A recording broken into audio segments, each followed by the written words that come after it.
Okay, cool. So we've got the rhythm section a little worked up on the automation. And let's just do a little quick save as. And move on to probably guitars.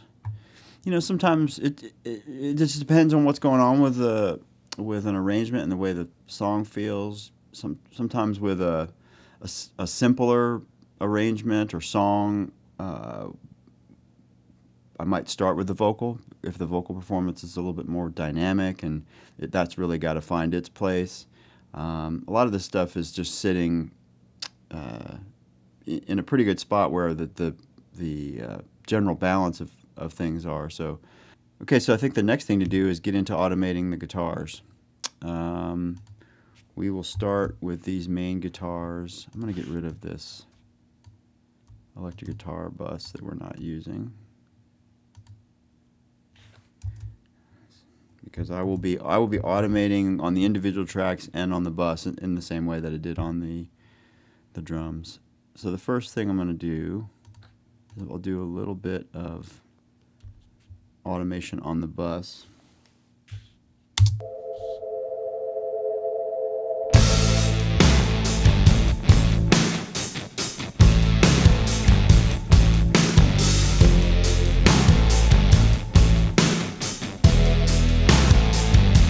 I was on the wrong side of a smoking gun.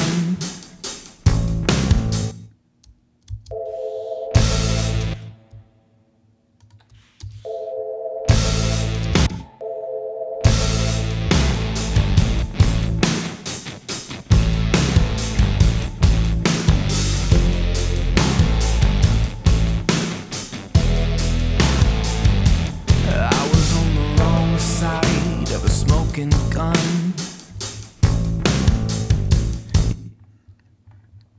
So what I'm doing there is getting started with the guitar bus and just got the beginning of the section to hit a little bit harder, pump the volume up there, and then just sort of pushing up the gain a little bit on the bus output, and then individually just changing the left and the right balance.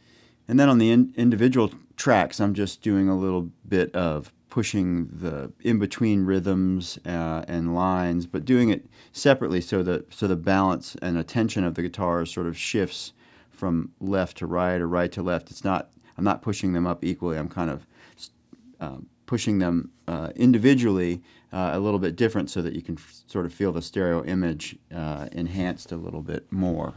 So I'm just going to carry on with that same approach for the rest of the chorus sections. Essentially, is where these main guitars are.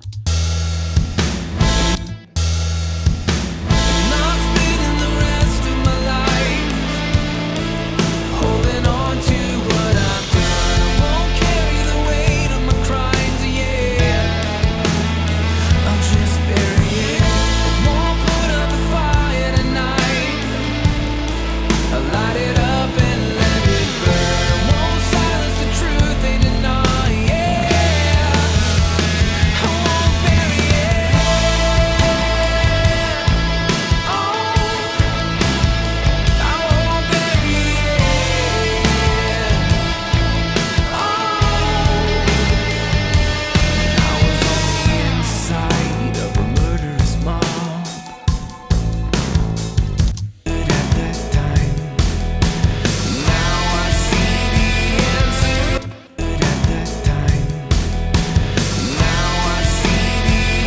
to what I've done. I won't carry the weight of my crimes, yeah.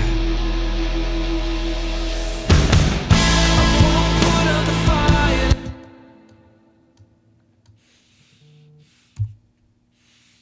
Kind of overdid that just a little bit.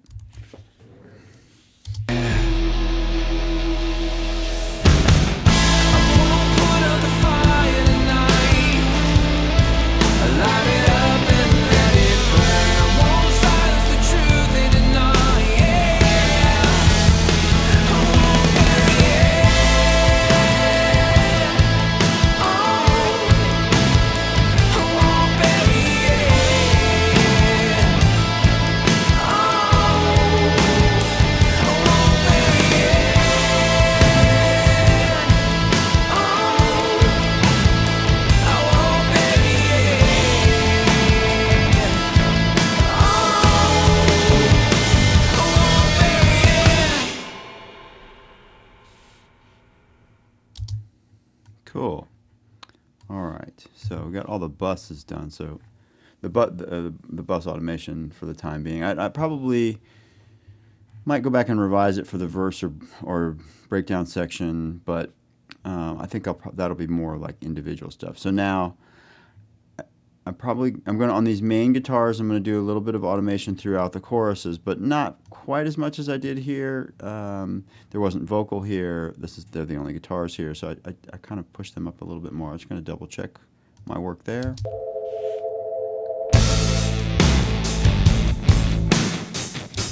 Okay, just kind of a good reference in here.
So yeah, I mean, obviously, well, maybe it's not obvious, but I'm feeling like when these guitars come in, they're not the volume I want them at. These in the transitions are not at the volume. This leading line that's in the chorus definitely needs some attention. I don't necessarily go, top to front to back with tracks all the time. Sometimes I do things in section and kind of get everything right. In this case, I just feel like this is, if I just take care of all this foundational stuff, and then I can build up to where the more leading guitar lines are, and the vocal will just sort of have set the groundwork for where those need to fit and ultimately be volume wise and in the presentation. So Yeah, it just sort of depends. I just go with my gut, and it changes from song to song. But I've also mixed I don't know how many songs, quite a few, and I kind of instinctually know and have a feel for what's going to be my best path to what I need to get sorted out so that other things can fit around it. So that's just a little bit of that. There is no what I'm saying is there's no hard and fast rules. You got to pay attention to the stuff that's important, and if there's parts that are really dynamic, you might want to address those first to kind of get those to sit in the places they need to, so that the things that are a little bit less dynamic, you have a better idea of where you need to place those in relationship to. It might be a vocal, it might be an acoustic guitar or something like that, where you don't have like electric guitars, especially these distorted ones. There's not really going to be a lot of volume change on them just because they're so compressed and they just kind of sit in one spot. So hopefully those thoughts are useful.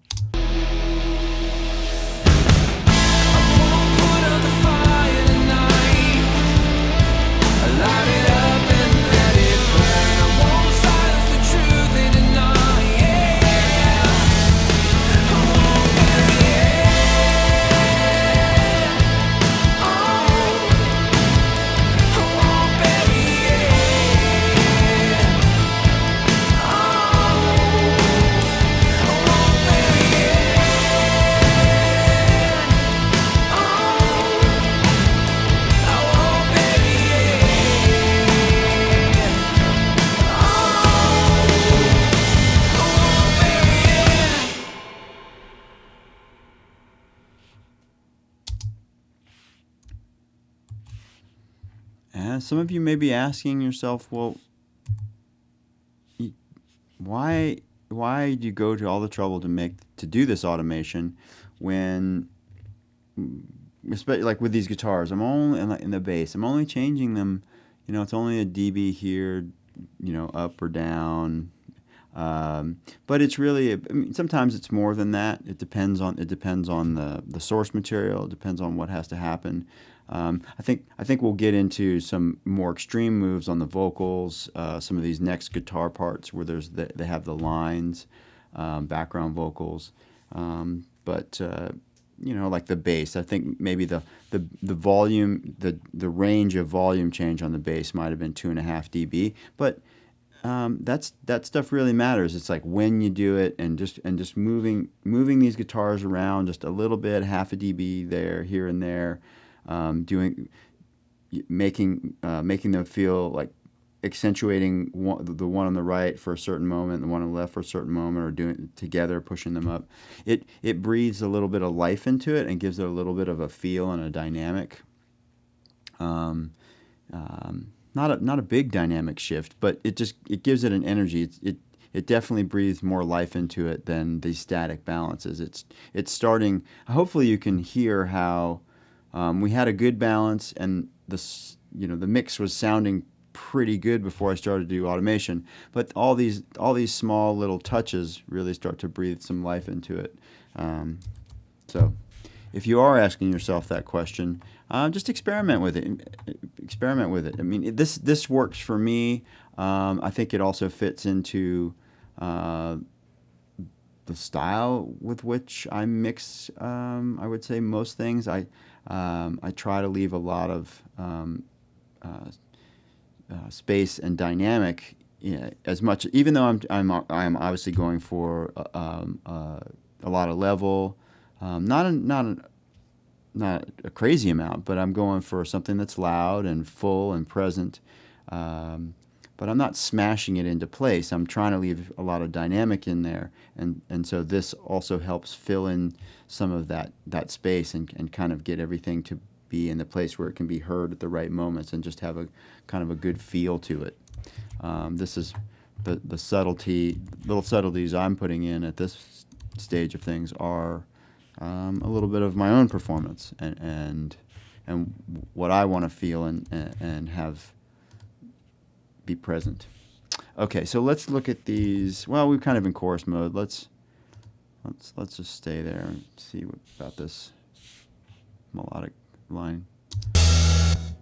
Spending the rest of my life holding on to what I've done. Won't carry the weight of my crimes, yeah.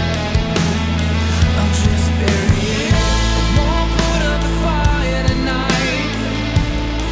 I'll light it up and let it burn. Won't silence the truth they deny, yeah. I won't bury it. I'm just considering whether I should do this first or I should do the vocal first, and then as I'm considering, I'm also sort of thinking about, well, should I just spread this around the voice just a little bit so it's not strictly behind it. Not spending the rest of my life holding on to what I've done. Won't carry the weight of my crimes, yeah. I'll just bury it. I won't put up the fire tonight. I'll light it up and let it burn. Won't silence the truth they deny, yeah. I won't bury it. Oh, I won't bury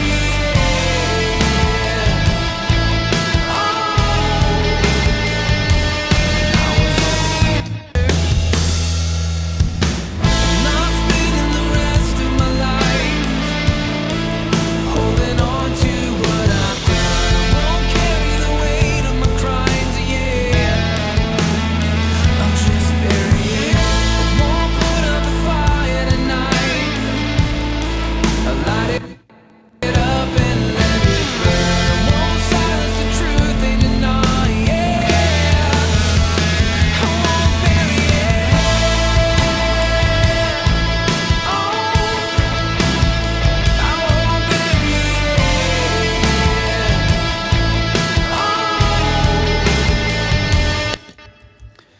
So I'm sure you followed what I was doing there. Just not trying to make it too dramatically stereo, just to sort of open it up a little bit around the voice, and send it a little bit more to the delay, and then I assign the delay return to the reverb, and just feels like that helps it sort of. It still keeps it in the middle, but opens it up a little bit and just kind of not, especially in that upper mid range, the presence of like 1 to 4K, not be fighting with the vocal too much, or they're trying to occupy too much of the same space. I think that's that's a very that aggressive upper mid range from the guitar really needs to be there, but I don't want it to interfere or dominate the vocal. So now that I did that, I feel like I can just kind of continue to automate this guitar and leave the vocal for later. not spending the rest of my life not spending the rest of my life holding on to what I've done. Won't carry the weight of my crimes, yeah. I'll just bury it. I won't put up the fire tonight. I'll light it up and let it burn. Won't silence the Getting a feel for it. not spending the rest of my life holding on to what I've done. Won't carry the weight of my crimes, yeah. I'll just bury it. I won't put up the fire tonight. I'll light it up and let it burn. Won't silence the truth they deny, yeah. I won't bury it. Oh, I won't bury it. Oh, I was inside of a murderous mob. We Feels like that delay can come up just a touch here. I won't bury it.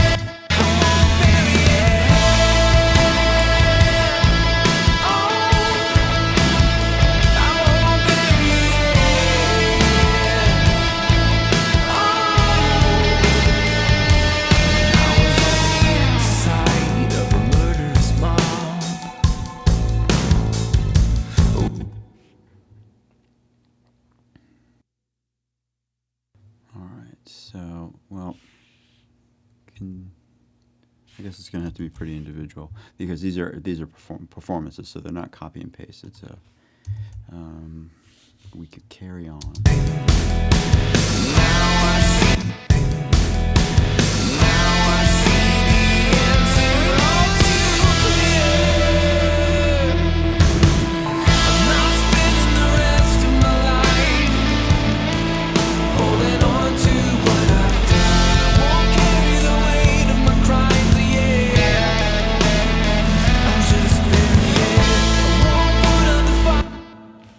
Almost.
Okay, now that I'm turning up this guitar a little bit, it feels like that our little electric guitar helper is a little loud.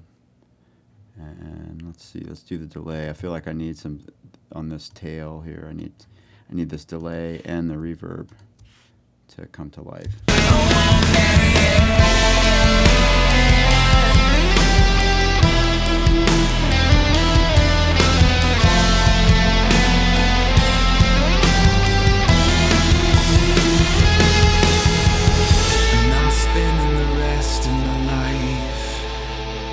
Holding on to what I've done, I won't carry the weight of my crimes, yeah.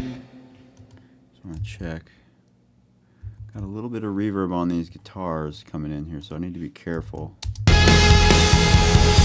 not spending the rest of my life holding on to what I've done. I won't rest in my life holding on to what I've done. I won't carry the weight. And that'll work out fine because of I'm anticipating I'm going to turn these down a little bit at the beginning and let them build up as this progresses. So they'll be sending a little bit less level to the reverb. So the reverb push that I've made for this guitar's fade out. Excuse me. I think it'll all work out. But let's press on, and we'll get to that decision making here in a minute.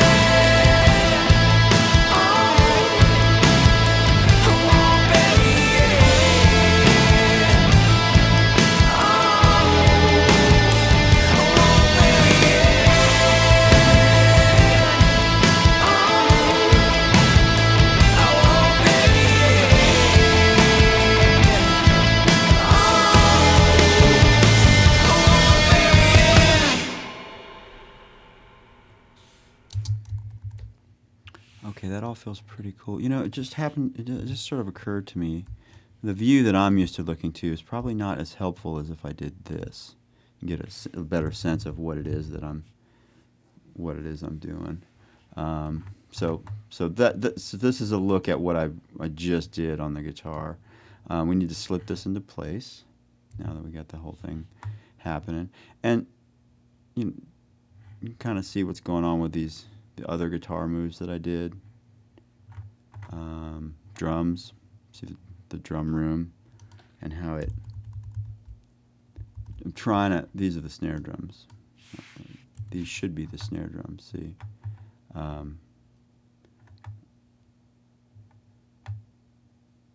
And so what I was doing on the room mic is I was just kind of pushing the ambience up on it so that just the snare kind of has the room sound kind of comes up and becomes more present.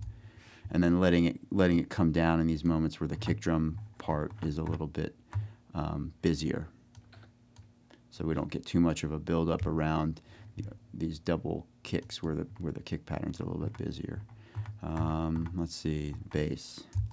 Like I said, just little moves in the bass, but they really do matter a lot, especially at the tops of sections and little certain notes, little lines, maybe. And there's also, sometimes it's really hard you can't compress a bass enough or in the right way to get all the notes to even out. And you just kind of have to do it with some volume. What did they do in the studio when they had a 4-track, 2 compressors, and a little console? They mixed stuff by hand. A lot of old school recording engineers, they would use a little bit of vocal compression, but a lot of what they did was that they would just ride the fader. They were just they knew the style of music. They kind of knew the singer, understood the technology and the format, and they would do like hand, basically ride the level by hand as it was recording and get it on tape in a more balanced way. So anyway, a little sidebar there. I'll just kind of increase the resolution, the size of the track so you can kind of see what's going on with the automation. So let's split the difference for my being able to work on this. The last thing I need to do is I want to give it this last little section, a little bit of love on the delay and reverb.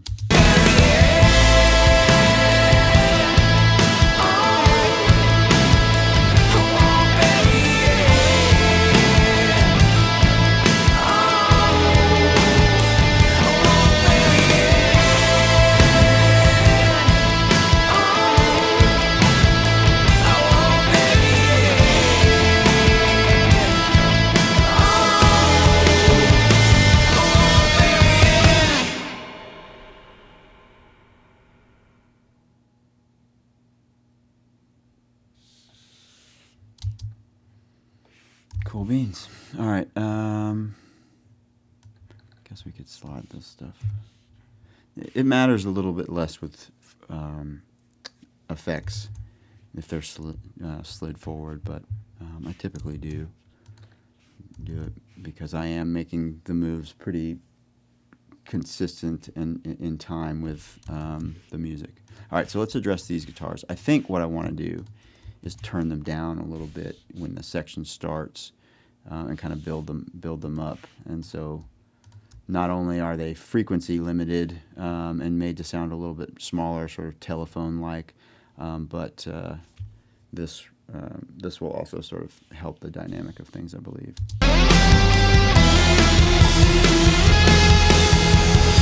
Not spending the rest of my life holding on to what I've done. I won't carry the weight of my crimes, yeah. I won't put out the fire tonight.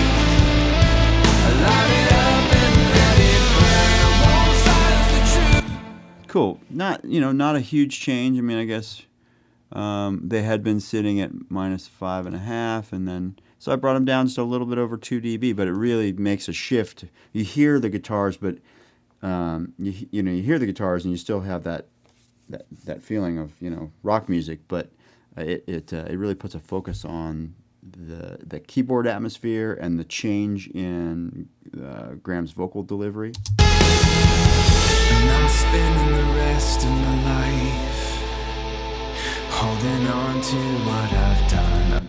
Versus what it was before.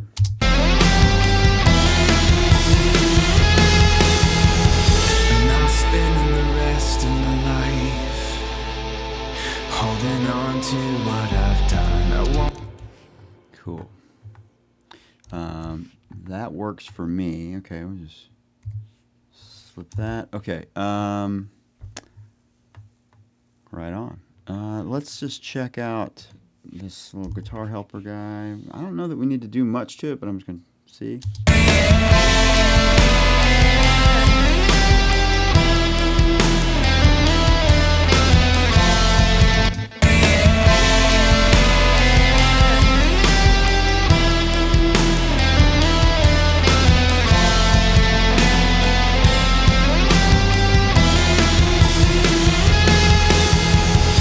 Not spending the rest of my life holding on to what I've done. I won't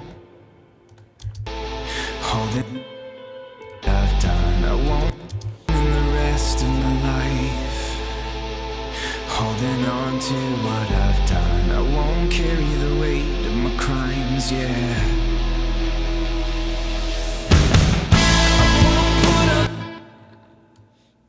Subtle stuff, but I mean, it really makes a difference for me. And because this was getting, like, right in here, this was getting a little too dominant and making it feel a little bit too distant, and like it was this part of the contribution to the guitars, it was sort of taking it a little bit too atmospheric. It was making it sound a little bit too distant, and kind of taking a little bit of the edge away from the main leading part.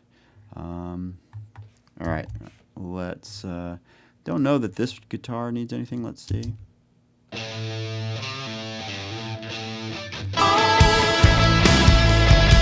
Oh, I'm so wrong. It does.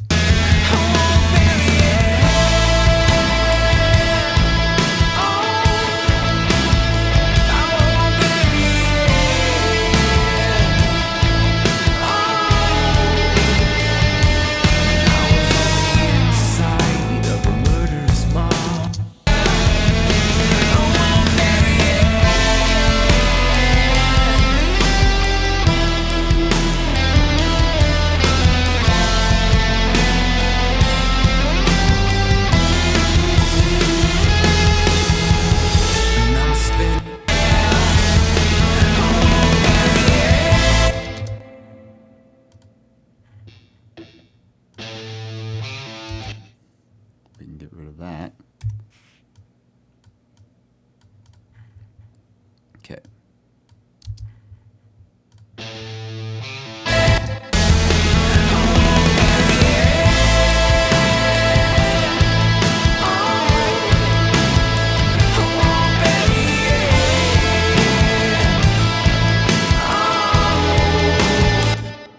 Miss my spots.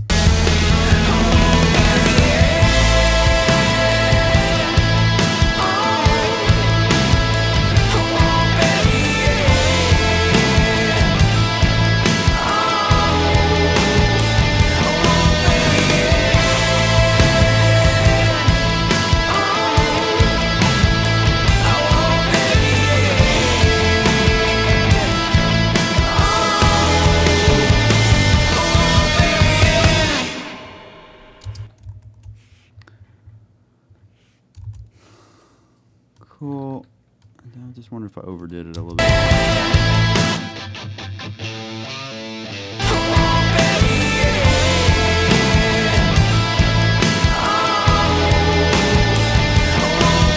I don't think so. I think what it is I'm hearing is it just needs a little bit of EQ.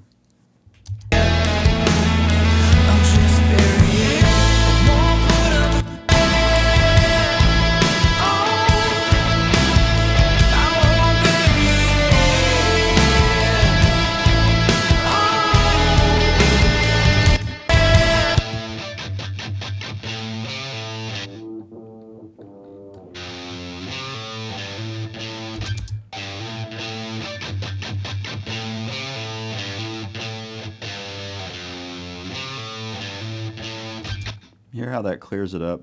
This is what before. I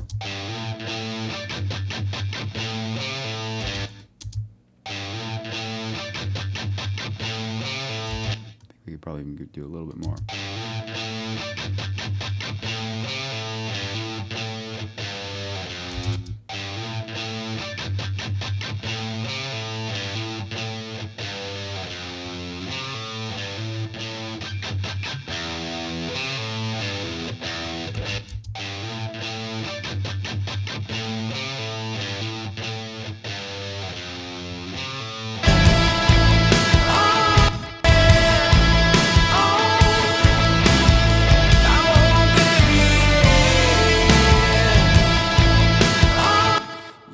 when the EQ's not in there and I've turned it up, it kind of muddies up the bass a little bit, and it's kind of getting into where the bass has got some good combining frequencies with the guitars, and just where the bass is living. This thick guitar is starting to step on that a little bit, so I'll start it without the EQ in, and then when I throw the EQ in, it's like, oh wow, I can hear that thick guitar doing its job, but it's not interfering with the bass and actually returns the bass to sounding like clear and strong.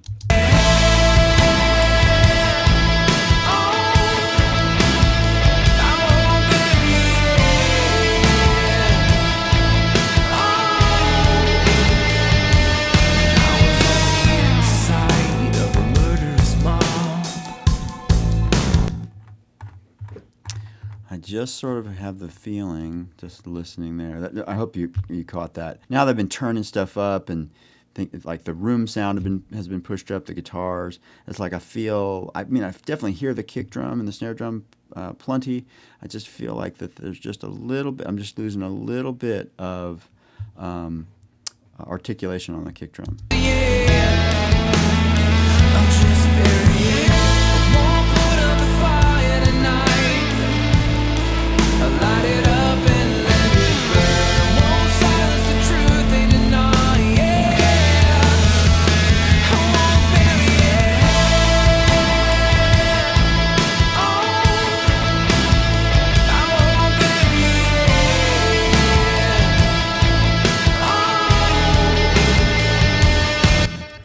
Nice, I don't know. It's like that little EQ change brought back sort of like the wetness. I guess that's how I always feel it. It's like you can really just sort of hear the kick pedal, the beater hitting the drum and just making that good crisp contact. So that's the way I hear it. I'll A/B it one more time for you.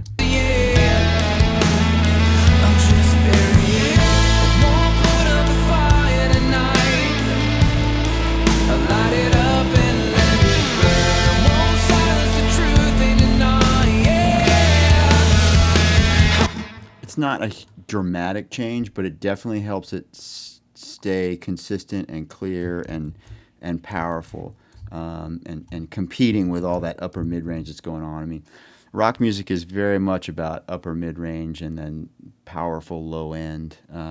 So there's that's really the struggle with not struggle, but that's what you got to pay attention to with a mix like this. There's just a lot of information in the mid range, so just finding ways to keep those relationships intact and have a full and clear sound where every element can sort of be pinpointed. Let's see. I think that gets us through all the guitars except for these verse parts. So let's get into that. I was on the wrong side of a political. I was on the wrong side of a more than half that I've done. I was on the wrong side of a political line, saying yes to all the so-called progress of our time. Then I heard a whisper in all progress of our time. Then I heard all progress of our time. All progress of our time. Then I heard a whisper in my ear. And I've been in the whisper in my ear. And I've been in the rest of my life. And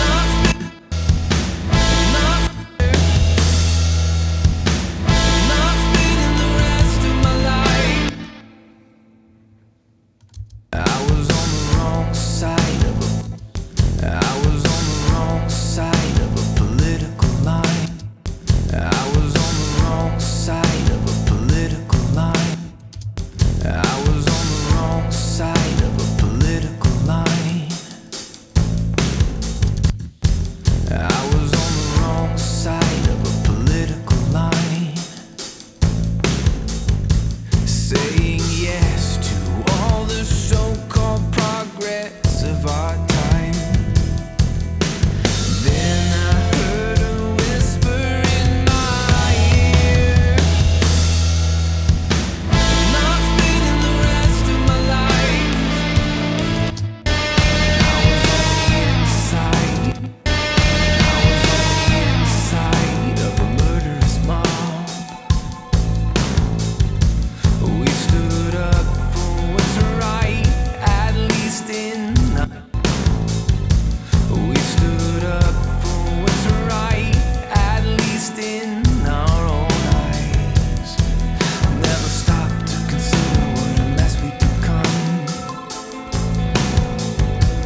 Obviously, the first verse needed a lot more change than the second. Let's just do a little bit of this delay. Inside of a murderous mob, we stood up for what's right, at least in our own eyes. Never stopped to consider what a mess we'd become, throwing out what is wise for what feels good at that time. Now I see the All right.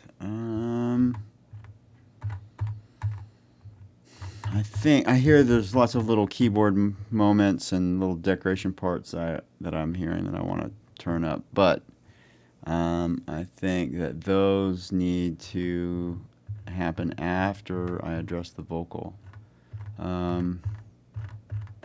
So, just having a little survey of the land here. Cool. Acoustic guitar doesn't really feel like it needs. not spending the rest of my life holding on to what I've done. I think it's fine. Where it's sitting, it's just adding a little bit of color and percussiveness to the section. Okay, so let's get into the vocal here. I was on the wrong side of a smoking gun. I was on the wrong side of a smoking gun. You better believe I regret more than half that I've done. I was on the wrong side of a political line, saying yes to all the so-called progress of our time. Then I heard a whisper in my... So I switched to a different pair of speakers. Just they're smaller, and they're not as big sounding. Obviously, I mean they certainly have a good picture to them, and certainly love working on them. But but they don't have like all the sub content, and they're just a little bit more mid-range focus, and they don't sound as nice up loud. But they're small. They're smaller speakers. They're a little bit closer together and right in front of me, and they're a good thing for just kind of telling me where my vocal sits in the mix. And in that, I noticed that changing my focus away from the guitars and then where the vocals got to sit in the mix, I just noticed like that the hi-hat felt a little bit on the warm side, a little bit on the hot side, volume-wise. So kind of brought that down. Okay.